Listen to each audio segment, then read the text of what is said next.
दोस्तों वंदे मातरम।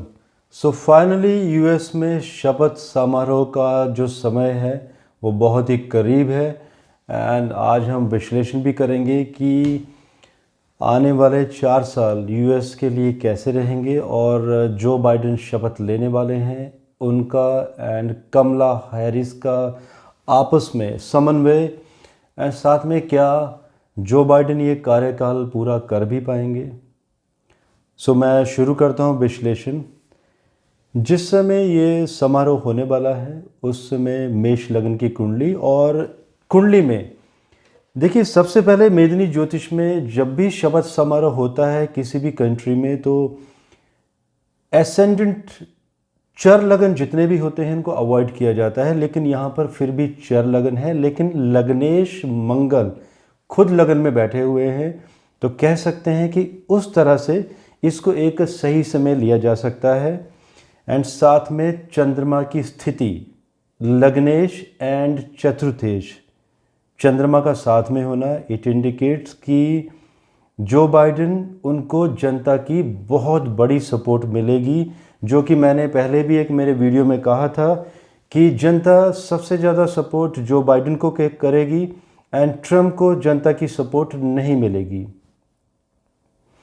अब हम धीरे धीरे नेक्स्ट हाउसेस को भी टच करेंगे। आज मैं बहुत ही शॉर्ट विश्लेषण देने वाला हूँ, डिटेल एनालिसिस कभी मैं बाद में दूंगा। सेकंड हाउस का लॉर्ड वीनस जो कि 9th हाउस में चला गया है, मींस त्रिकोण में। सेकंड हाउस से धन व्यवस्था के बारे में देखा जाता है एंड 9th हाउस मींस की पॉलिसीज, जस्टिस मीन्स न्याय व्यवस्था। तो इट इज़ ए इंडिकेशन कि जो सरकार है, क्योंकि सेकंड लॉर्ड का अष्टम में भी चले जाना अपने घर से 8वें घर में मीन्स कि बहुत सारा न्याय प्रणाली में बहुत सारे बदलाव एंड सरकार के ऊपर भी मीन्स कि केसेस, जैसे कि यहाँ से ये भी इंडिकेशन दिखाई देते हैं कि ट्रम्प के ऊपर भी महाभियोग की इंडिकेशन इस कुंडली से दिखाई देते हैं। मीन्स कि लीगल सिस्टम बहुत ज़्यादा एक्टिव होगा। और अगर हम लग्नेश को फिर से देखते हैं सरकार की स्थिरता के बारे में, तो ये भी देखना पड़ेगा कि लग्नेश मीन्स कि लगन जो है वो फायरी साइन में है, अग्नि राशि में है मंगल। एंड अगर हम नववांश कुंडली को भी देखते हैं लगन की स्थिति, तो नववांश कुंडली में भी सिंह लगन एंड नववांश दोनों ही फायर साइन एंड दोनों के जो लॉर्ड्स हैं मेल फिक प्लैनेट। इट इंडिकेट्स कि सरकार बहुत ही सख्त निर्णय लेगी और बहुत ही स्ट्रॉन्ग एडमिनिस्ट्रेशन होने वाला है, क्योंकि सिंह लगन से स्टेबिलिटी भी दिखाई देती है। थर्ड हाउस में आते हैं। थर्ड हाउस इंडिकेट करता है, थर्ड हाउस से हम गणना करेंगे इनके पार्टनर के बारे में, मीन्स वाइस प्रेसिडेंट, और साथ में 11वें घर से भी वाइस प्रेसिडेंट के ऊपर गणना की जाती है। अब तीसरा घर जो है, नॉर्मली अगर स्पाउस के बारे में भी गणना करें, अगर हम मेदिनी ज्योतिष के रूल्स को थोड़ा सा साइड कर दें, तो तीसरे घर से स्पाउस के बारे में भी निर्णय किया जाता है कि अगर तृतीयेश अष्टम स्थान में चला जाए, यहाँ बुध जो है अपने तीसरे घर से अष्टम में चले गए हैं, जो कि 10वां घर हुआ। इट इंडिकेट्स कि जो बाइडेन की कमला हैरिस के साथ बहुत ही एनवाइंस, एक इरिटेशन वाला माहौल रहेगा, हमेशा ही एनवाइंस बनी रहेगी, आपस में विरोधाभास बना रहेगा निर्णयों को लेकर। अब हम 11वें घर से भी देख लेते हैं। 11वें घर से भी प्रेसिडेंट के बारे में देखा जाता है और तीसरे घर से पार्टनर के बारे में, वो इनकी पार्टनर भी हैं और 11वें घर से वाइस प्रेसिडेंट भी होंगी वो यूएस की। तो 11th हाउस का लॉर्ड शनि चला गया है फिर अपने घर से 12वें घर में, तीसरे घर से अष्टम में, 11वें घर से 12th हाउस में।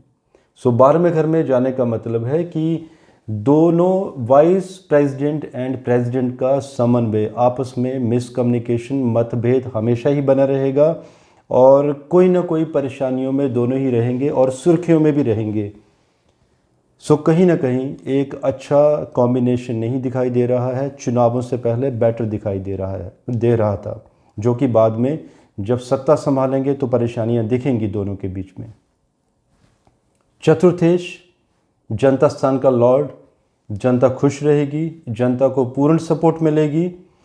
एंड क्योंकि चौथा घर जो है चंद्रमा लगन में है, मंगल के साथ राजयोग की स्थिति बनी हुई है, मीन्स कि जनता को फ़ायदा बहुत मिलने वाला है और जनता की सपोर्ट भी प्रेसिडेंट को मिलने वाली है। पंचमेश से देखी जाती है अर्थव्यवस्था। पंचमेश का छठे घर में चले जाना, एक तो यहाँ पर राजयोग भी बनता है 10वें घर में, तो इट इज़ ए इंडिकेशन कि एक तो मेडिसिन्स के ऊपर बहुत काम होगा, क्योंकि सूर्य शनि साथ में है 10वें घर में, पंचम से छठे में चले गए हैं।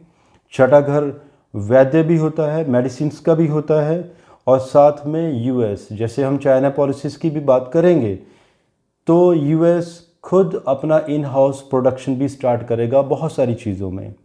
लेकिन अगर हम अर्थव्यवस्था की बात करें कि बहुत ज़्यादा बढ़ेगी, तो वो वेपनरी में बढ़ेगी, क्योंकि सूर्य शनि का बुध के साथ कॉम्बिनेशन, बुध यहाँ पर मंगल के नक्षत्र धनिष्ठा में चले गए हैं, एंड साथ में गुरु का चंद्रमा के श्रवण नक्षत्र में होना, तो थोड़ी सी एक बेटर स्थिति है जो कि वेपनरी से बिजनेस देती है।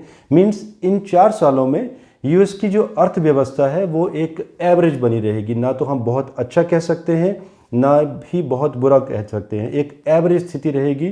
एंड जनता का विरोध भी सरकार के लिए होता रहेगा, क्योंकि पंचमेश छठे घर में, मीन जब भी बजटरी पास होगी, निर्णय लिए जाएंगे आर्थिक निर्णय, तब उस समय सरकार का हमेशा ही विरोध होगा। छठा घर लिटिगेशन का, डिस्प्यूट्स का। अब हम छठे घर पे आ चुके हैं, इसका लॉर्ड बुध अपने घर से पंचम में चला गया है। अब यहाँ पे ये बात दिखाई देती है कि जो शत्रु हैं यूएस के, वो इनके मित्र बनेंगे, उनसे नए नए समझौते होंगे, और जो बाइडेन की कोशिशें रहेंगी कि पूरी दुनिया में वो एक मित्रता का माहौल बनाने की कोशिश करेंगे। और सप्तमें शुक्र का नवम स्थान में चले जाना, एक तो शत्रु क्षेत्री हो गया ये, जो कि जस्टिस की भी बात होती है, यहाँ पे मित्रों की भी बात होती है। सो नवम भाव में चले जाना मीन्स कि जो करंट मित्र हैं उन मित्रों से थोड़ा सा विरोधाभास और मित्रों को पूर्ण सपोर्ट नहीं मिलना। सो कहीं ना कहीं मित्र शत्रु बनेंगे और शत्रु ज़्यादा मित्र बनेंगे, तो यहाँ पर एक नई नीति देखने में मिलेगी यूएस की आने वाले समय में। दोस्तों, अब अष्टम घर में मैं आता हूँ, जो कि बहुत ही अनस्टेबल दिखाई देता है मुझे। अब ये वो घर है जो जहाँ से ये देखना पड़ेगा कि क्या ये कार्यकाल पूर्ण हो पाएगा।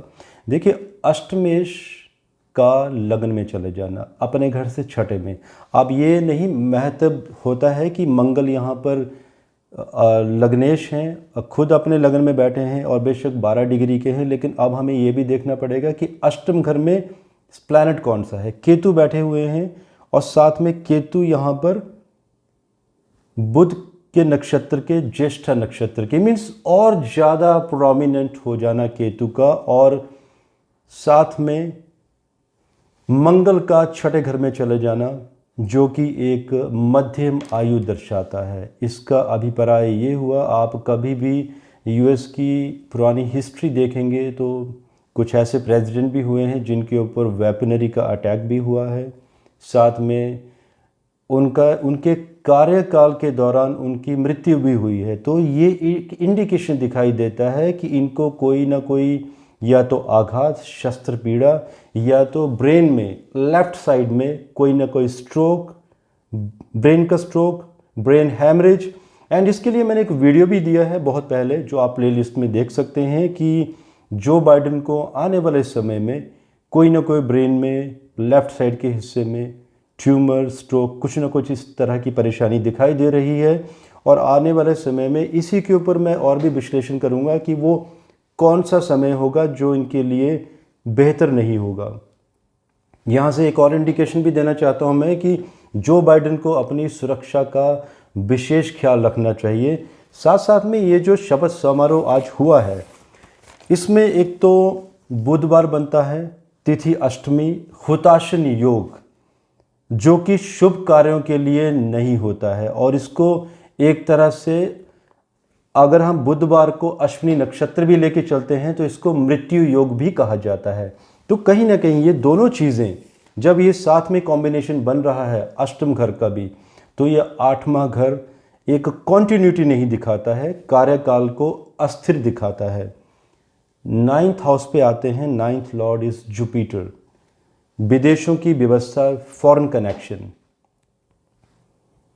नवमेश दशमेश का 10वें घर में एक बहुत ही बड़े राजयोग की स्थिति, साथ में बुध और चंद्रमा का, क्योंकि चंद्रमा से 10वें घर में 10वां केंद्र हो जाता है, चंद्रमा से केंद्र में चले गए हैं चारों के चारों प्लैनेट।